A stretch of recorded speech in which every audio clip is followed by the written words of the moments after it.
એક પહાડી વિસ્તારની અંદર એક સાધુ મહાત્મા રહેતા હતા. એક દિવસ તેઓ પોતાના ખંભે થોડોક સામાન મૂકી અને પહાડ ચડી રહ્યા હતા. કેડી સાંકડી હતી, ઢોળાવ સીધો હોવાના કારણે ચઢાણ કપરું હતું. આ સાધુ મહાત્મા યુવાન હતા, સ્ફૂર્તિલા હતા, છતાં પણ તેમને હાફ ચડતો હતો. આ પહાડ ચડવામાં જે કેડી તેઓ ચડી રહ્યા હતા, એ જ કેડીને આગળ જતા એક બીજી કેડી મળતી હતી. આ કેડી પર એક 12 વર્ષની દીકરી તેના ખંભે 2 થી 3 વર્ષના ભાઈને બાંધીને સડસડાટથી પહાડ ચડી રહી હતી. આગળ જતા બંને ભેગા થઈ ગયા. મહાત્માએ પેલી દીકરીને પૂછ્યું કે બેટા,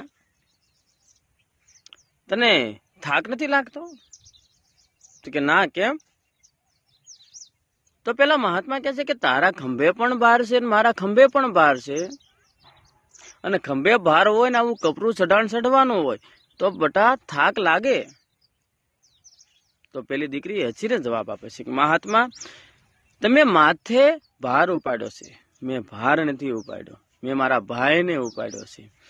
તમને ભારનો થાક લાગે છે, મને મારા ભાઈનો થાક લાગતો નથી. બસ જીવનમાં આ જ છે.